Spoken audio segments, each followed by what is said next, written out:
Welcome back to Raspberry Plays, where we started the Tetris 99 game just in time. We were already locked in combat of, I guess, watching a load screen. But here we go.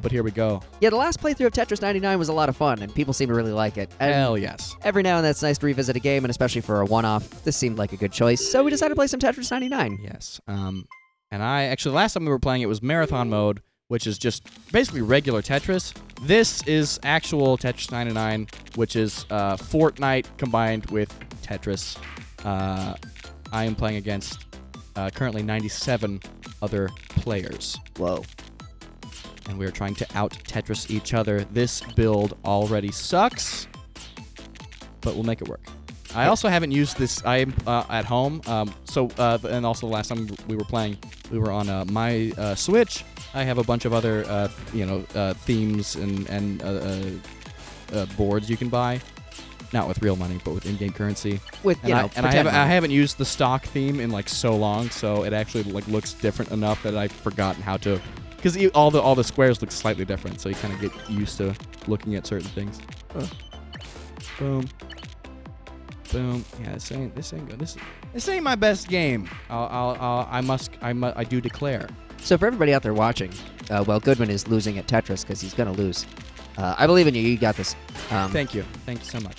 Here's a joke you probably never heard before. Tell me about it. You know how Fortnite is called Fortnite? Mm-hmm. I think it's stupid. It's more like fart night. Shut up. I'm the first person to make that Shut joke. I'm the very first. Doug, shut up. I will not. I got to tell the people about I will this. not be silenced. From my mouth or my ass, and depending on what I'm talking about, you can't tell the difference. Heyo. So I talk out my ass. See, the trick is to look ahead at the pieces you're going to get. I have not been doing any of that at all this game. So The trick for me is to not get a seizure. See if we can adjust that. Ugh. Boy, of all the stage effects that we could incorporate into a live show, what would you want the most? Ooh, lasers. Lasers? Lasers. Really? Yes. What just to generally have? Yeah, in terms of like a thing that could be applied in multiple ways, but still be interesting with every new sort of iteration of it. That's why I'd go with lasers. Okay. What about you? I suppose it depends on how practical you want to get. For me, I also went to one that'd be like the easiest to get right now. You know. I mean, for me, wireless guitar rig. Very cool. Yeah, that would be my number one answer. Or stage lights that we could sync directly to music. Yeah, to what we're playing. Really amplify that experience. Yes, and I know we've talked about this. We've definitely talked about this on the Let's Play series before. But about our show at Black Star that had just a live video screen. An insane production value. That, but every time. I also would go for that. That would be if possible. That would be pretty rad. You know. I say if possible, like I'm making a fucking RFP for it. I am not. For the uninitiated, RFP is request for proposal. It's how you can get things in your contracts for your events or other things. That's right. You may need, like the brown M&M's clause from Van Halen. Oh snap! You thought we were out? We're not out yet. This is just the beginning. Which fun fact? So for anybody who doesn't know, Van Halen back in the '80s in their big touring heyday, when they were basically like the biggest rock band in the world, they had a thing in their tour rider, which was like a brown M&M's clause. It was basically, when we it basically stated when we get backstage, there needs to be a bowl of M&M's backstage for the band, and it can only I think it was can't have green M&M's or can't have brown M&M's. No brown M&M's. Right. And everybody at the time publicized it as like, oh, these insane rock star demands, but there was actually a very practical reason for it. Apparently, David Lee Roth, like years later on an interview, basically said, yeah, we included that clause to judge the safety of a promoter in a given venue, because you got to read the contract. So if we showed up and there was a bowl of M&Ms that didn't have brown M&Ms, okay, they read the contract. Everything from a managerial and a practical standpoint in terms of the stage specs and the lighting and the electricity, it's all on the level. We can trust these people because because they read the contract. Whereas if you got backstage and there were brown M&Ms, it was reason to raise an eyebrow. or a reason to go, okay, we're not going to play this venue in the future. Interesting. So it actually was apparently not. I mean, look, I'm sure part of it was just like, yeah, we can do this, so let's do it. But the deeper level of it, the deeper meaning of it being, yeah, we do this to make sure that our promoters read the contracts. Which, I mean, yeah, if you have safety issues, it can be detrimental to the audience, the performers, the whole production. It's terrible. So, brown M&M's closet. What would our Rockstar demand be? Frivolous or otherwise? I need a pair of pants that's 2 sizes too big for me. I need a change of pants that will be 2 sizes too big for me. Backstage. And you have to give them your specific size. Right. So, like, if you wear a 30, they have to give you a 32. Correct. Yeah. What's yours? What's your frivolous demand? I mean, are we going for things that we could actually get, or are we just going for things that would be silly? You know what? You answer that question. I'm kind of fighting here. Because I mean, if we're going silly, I would be like, yeah, I want a pogo stick, and it's got to be... I switched I hit the wrong hold button at the wrong time. 15th place out of 100. That's not bad. Let's go again. My frivolous request would be, like, if we were trying to get them to read the contract, Yes. probably like a pogo stick with a very specific kind of hot sauce. Ooh, that's good. Taped to it. It's like, yeah, you got to do this. Also, free hot sauce. Free hot sauce. Can't go wrong with that. If we're going for practical things, food. You know what? Get me at every venue. Get me lunch from the Whole Foods prepared foods section. I like that. Because I would eat that, and and God knows we'd need it. Yes. No. If it's an actual demand, that's not just like sort of like a weird extra thing, like the pants thing. Yeah. And if it is like, oh yes, I demand this. I have this backstage. And if it is food, God, yeah, just the hottest item from the best local place nearest the venue. Yeah. No. Absolutely. Probably try get a bunch of just find a bunch of new foods and meals that way too. Yeah. I mean, just practical stuff, just food. Like, man, when you're on when we were going to Milwaukee for Wisconsin Comic-Con, I'm pretty sure we basically didn't eat from 10 a.m. until 10 p.m. That sounds true. We had snacks in the car, but even by that point, our rations were starting to run low. Yeah. So meals were scarce. Yeah. I remember that day. I just remember that day because we got in the car, barely made it to the con, played an awesome show, and then we had, Oh my God! Yes, absolutely. What basically was the best dinner ever. Not just because the food was good. I mean, the food was pretty good. We went to a solid, nice little, hip restaurant that was playing modern house music in it, so you knew it was hip. You knew it was trendy. You knew it was real trendy. What the fuck? That's bullshit. Well, you just got effed in the egg. I just got it. Yeah, I got attacked. I got Tetris. 84th place. Actually, probably even 86th. Okay, back again. Besmirching my good name. Give it to me one more time. Yeah, so we ate at the end of that day, and it was just the best meal ever because you shared this quote with me. Starvation is the best spice. I was just gonna say, yeah, starvation is the most savory of all spices. Yes, man, it was good food anyway, but based on the way we were reacting to it, you would have thought we've never eaten anything ever prepared by another human being in our lives before. Yeah, it was monumental. It was so good. That's why we're talking about it. That's why we're still remembering it now. This may seem stupid, but I remember that meal so fondly that we're talking about it on a freaking Let's Play. So just food in various cities. There's one funky friend who actually she wanted to send us brownies. Yes. Yeah, and also I think a little bit of money just to support, which was very sweet of her. So I gave her the Raspberry Pi mailing address, which incidentally, if you're watching this and you want to send us junk, You can! Yeah, well, just send us whatever. Message us on Facebook. We'll give you the Raspberry Pi mailing address. And send us some fun stuff. Just don't send us, garbage. And I mean that... Or anthrax. Or anthrax, yeah. Don't... No anthrax, please. We got enough of that. We have enough... Please, we have enough of it in storage. It was also going to be part of a very cool stage effect. Not going to happen.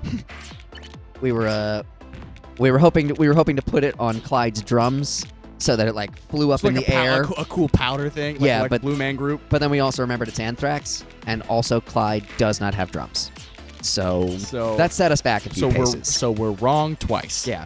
We have egg on our faces. But you know what? I guess it's better to have egg on your face than anthrax. Than anthrax in your face. Just like my grandma used to say.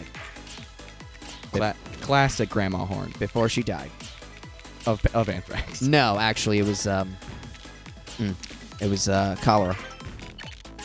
Oh. Brought on by anthrax. Anthrax sounds like the name of a Greek tragedy. Ooh, yes. This is the story of Hamadocles and anthrax. Yeah. I thought you were gonna say the name of an 80s hair metal band, but it's it was the name of an 80s hair metal band. It was. And they were not a hair metal band. They were a heavy metal band. Thank you for correcting me. They were heavy. I mean, with a name like Anthrax. I mean, Poison had a dope name, and they were... Are they hair metal or heavy metal? They were hair metal. They were almost... for 80s bands, metal. I get them confused. It's easy to, because all the names are so extreme and out there. Funny enough, I took an actual college class on the history of 80s metal. That's right, you did. That's the only reason I know the names of these bands as distinctively as I do. Without actually having been fans of them. If you had to pick a favorite 80s rock band or metal band, what would it be? I have a least favorite, and it's Bon Jovi. Yeah. That's easy. I don't know why that is so easy for me to tell you, but it is. I do not like Bon Jovi. For the same reason that in The Big Lebowski, Lebowski doesn't like the Eagles, and that reason is no reason. He just is like, man, fuck the Eagles. Yeah, and just doesn't like them. And it's yeah, I have that, but with Bon Jovi. Yeah. But in terms of 80s, what kind of rock are we talking? Were you specifying there? Let's say metal. Let's say metal music. Okay. Ooh. Metal or hard rock. Cool. And I do have to give it to my boys. Is it Motorhead? What's the guys that did Ace of Spades? Yeah, Motorhead. Yeah. Them. Swedish band. Motorhead? Lemmy was actually British. The bass player, who was basically the front man. Who died a couple years ago. Really recently. Yeah. I would have to say, actually, of all the bands, I would have to say Van Halen. Good answer. Great answer. They were very impactful. Barring the two-hand tapping thing, which, it was revolutionary or whatever. But I like Van Halen because they could rock the hell out, but they didn't take themselves seriously. At least not in the David Lee Roth era. Now, when Sammy Hagar came on board, that's, I don't listen. I really don't listen to that era of Van Halen. And there are plenty of people who love the Van Hagar era, and that's cool and whatever, and I get it. But the thing is, when they lost David Lee Roth, I feel like they became another generic 80s poodle metal band. Mm-hmm. They became like Poison, in a sense. I hear you. It's I don't want to hear ballads where you're genuinely thinking, I love you, babe. It's I'd much rather hear David Lee Roth basically sing about his dick. Yeah. Because that seems more genuine. It's and he said it himself, too. Look, you're not gonna find poetry in my lyrics. They are what they are. But he knew what he was, and he was funny, and he was... See, that's good. That's good to be, just to know if you're not making deep stuff, to, kind of make that clear. Yeah. That's good. And there's nothing wrong with deep stuff. It's fine, but, But to make something that's not deep and then to act as though it is, that's sort of the situation we don't like. Yeah. That's kind of the issue I have with, Whitesnake. It's Whitesnake Here I am on my own. Yeah, Whitesnake is absolutely a cock rock band. But they're yeah, it's deep, and it's no, it's cock rock, and that's fine. There's nothing wrong with good old-fashioned, girls and cars music. It's as long as you're not a dick about it, but don't pretend to be anything bigger than you are. Otherwise, you basically are just a larger You are a scaled-up version of the guy who plays guitar at a college party. Yes. You are acting deep, but you're really just doing it to get some... Yeah. Which I love to... I don't know that we've ever told the audience I know. about I that. actually don't think we have. When we're talking about, meeting cute ladies and having affairs. Intimate relations. Intimate relations. Yeah, we're talking about getting that... Getting that... You guys get it. Oh, my God. Terrible drop. That's so bad. Yeah, I know. The bass was... Where was it when it came back in? God, that one... No, we're out of here. We're out of the woods, boys. We're good. It's all good. That was an EDM joke, by the way. That was a very good EDM joke. I'm hip with the kids. You get it. I know what the drop is. And also the question being, can you do a build-up without doing a bass drop? I would argue yes. Oh, yeah. That's kind of what Deadmau5's whole catalog is about. Yeah. Is like build-ups, but then just like gently puts you back down, slightly more energetic than where you started. But it's not like a yeah, you still get like a really long rise, but then like a gentle sort of percussion thing kicks in, but it's slightly more rhythmic than where you were just a moment ago. Yeah, that's Deadmau5's whole deal. To the point where he actually released an album called Where's the Drop because he knew that was kind of his brand. Deadmau5 is oh my God, so much a troll and internet deviant almost. At least he was. I mean, he's not. I mean, he's still very hugely popular, but like definitely not as popular as he was in like 2008. Right. Yeah, that was the early 2010s. I would argue were his like big era. Oh, for sure. Basically, when EDM really hit the mainstream, I would argue late 2000s, early 2010s. That's pretty good. That's a pretty good year range for it. Just because I feel like it started seeping into mainstream pop sounds. Yes. So you'd listen to like, oh, here's the latest single from the Black Eyed Peas. And it's like a dance track. Yeah. Tonight's gonna be a good night. Yeah. That's exactly what I was thinking of. Like, this heralds the arrival of this in contemporary pop music. Mm-hmm. What's the big trend now? I guess trap beats. It's kind of gone. So what's the next thing? You know what? I feel old because I can't tell you. As a band, I feel so unhip because I don't immediately know the answer to that question. As a band that doesn't that plays music that's homages to music from 40 years ago. We really don't know. It doesn't really matter, but it's kind of interesting to speculate. And this is me knowing what I know about Billie Eilish. Minimalistic music, and also groove music has sort of made a comeback. I would argue groove music never really left. Well, that is definitely true. And I would actually argue that, and this is something I always struggle with, it's like, yeah, you can, depending on the composition, you can actually get more groove out of it the less instrumentation you put on. Hence Billie Eilish. And it's a specific kind of groove, too. Like, obviously, a funk groove would work a little differently than an EDM groove, which would work differently than a disco groove, which would work differently than a reggae groove. Okay, that's good. That was open again. There we go. Wow, you're actually, like... Oh, this game, I'm feeling really good about this one. You're kicking ass. 7 KOs, that's really good, too. I don't know how to, like, intentionally get a KO in this game. Like when you send like the garbage and when my screen's been filling up. Mm-hmm. I'm also have been sending that to other people, but I don't know how to like do that with intention to like rack up the KOs. So I'm still kind of playing this relatively blindly. Oh my God, terrible drop. If it makes you feel any better, Goodwin. Yeah. I have no idea what's happening right now. Cool. I don't even know what to fill you in. I'm playing Tetris. Okay. That's all I needed to hear. That's all I got. Hey, okay. I'll sleep soundly tonight. Oh, yes. Okay, this is good. This is really good. There we go. Oh, this is... Oh, my God! I had the next move planned, too. But I got KO'd. That's what a KO looks like when you're not the one doing it. That was pretty good. 22nd place. That's a pretty good note on which to end. Yeah, I'll take that. And speaking of ends, we'll see you next time on Raspberry Plays. On Raspberry Plays. That's what this series is. Bye. See ya. and then we'll go out and get some. Get some so stupid.